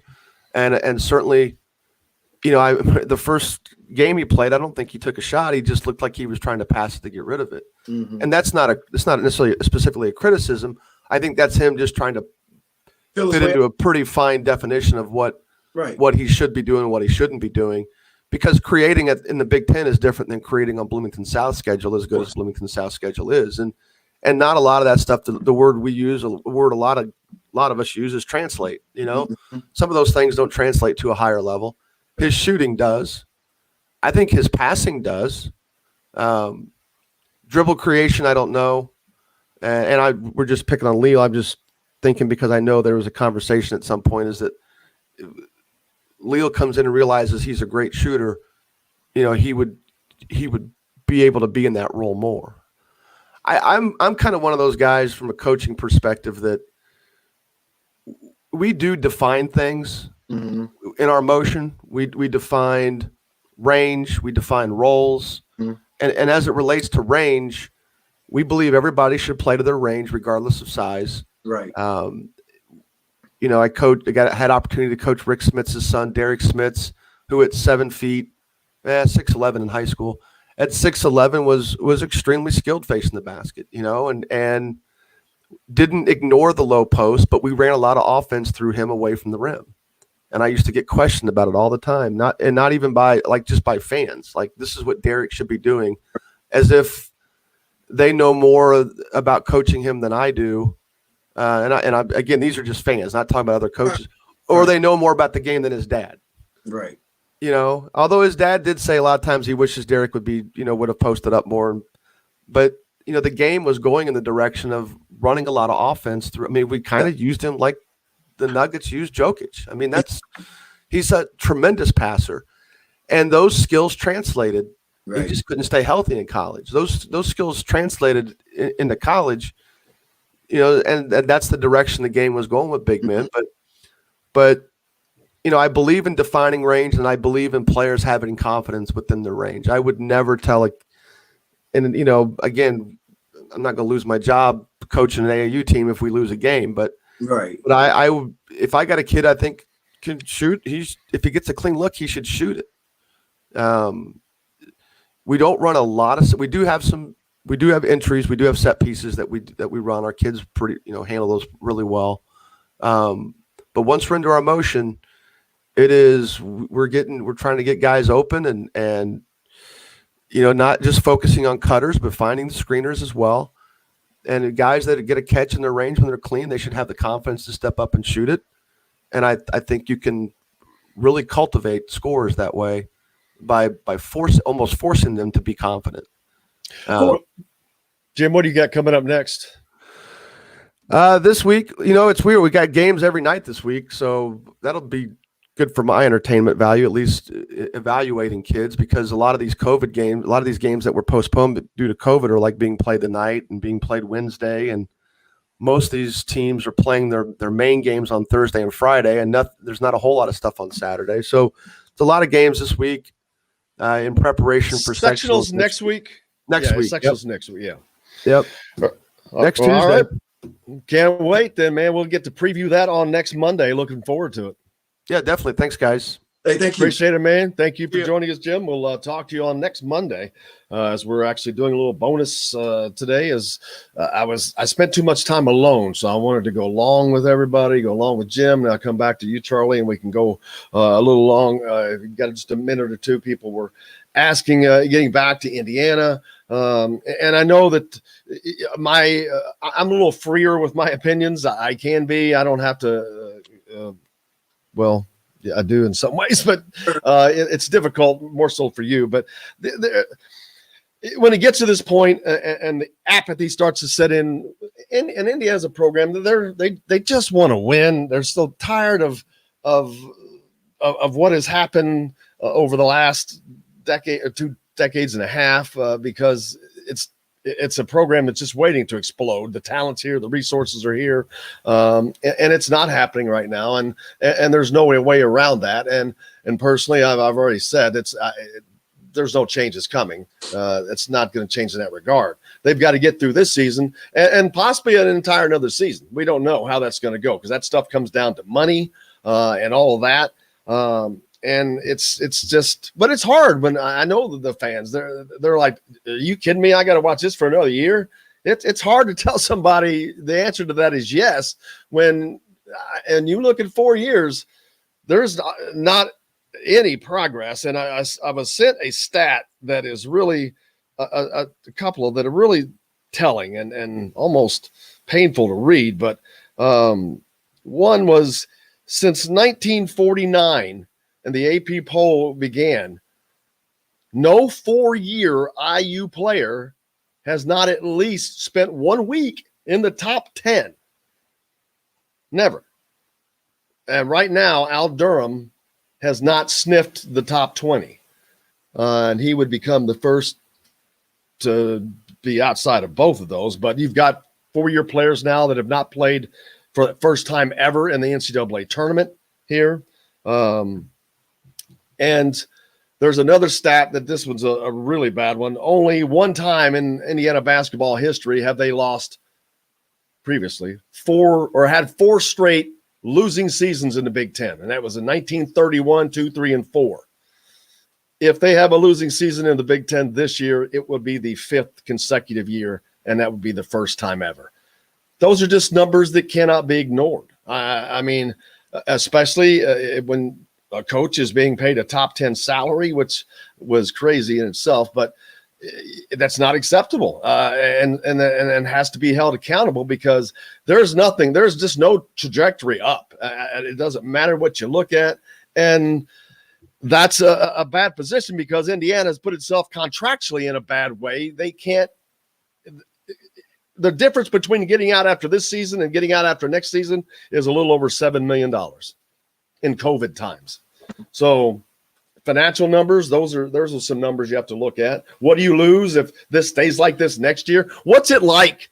Were you ever on a team, was it kind of teams where the coach is really starting to get it? I mean, Bob Knight, it was hard for him. He didn't give a crap what anybody thought. But have you ever been a part of something where the coach was really starting to feel a ton of heat?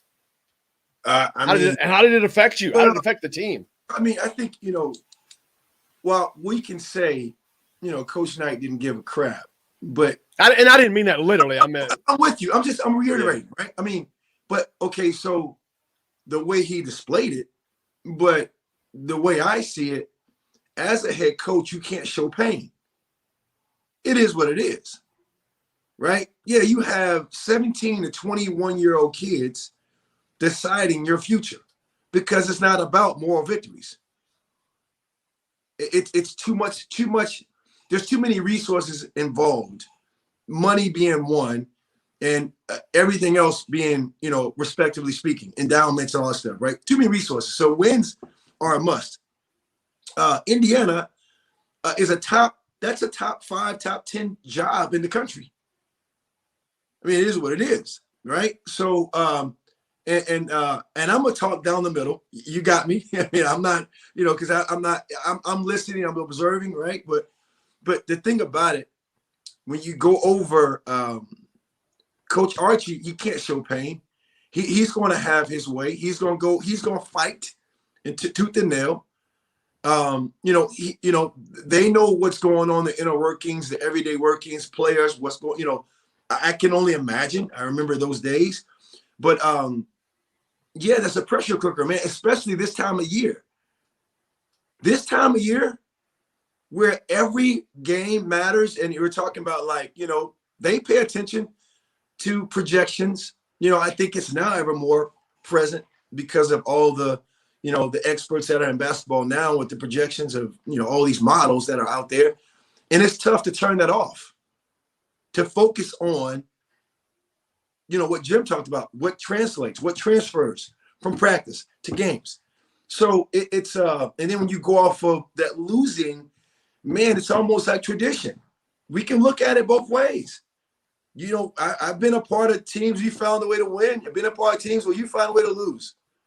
And, it's kind of, you're at that space and place, man, where right now it's like, what is that formula? What is going to be that change up? And, so, if Coach Archie says it ain't changing, this is what it's going to be, then, it's one of those tough situations where you just hope that the players are doing their best to make adjustments in the game, watching film, studying, doing their best at preventing, the kind of, inconsistencies that I've been witnessing, and, what everyone's been talking about.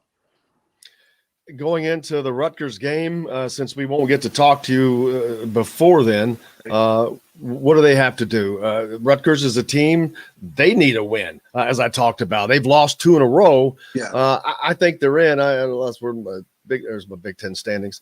Where's Rutgers? They're 8-9. They're a game under, but they're 12-9 overall. They're fine. But they want to win. I don't know the rest of their schedule. I know that Maryland's got an easy one, but yeah, they've got Minnesota and Nebraska and Indiana. Those are their last 3 games. That's nice for them.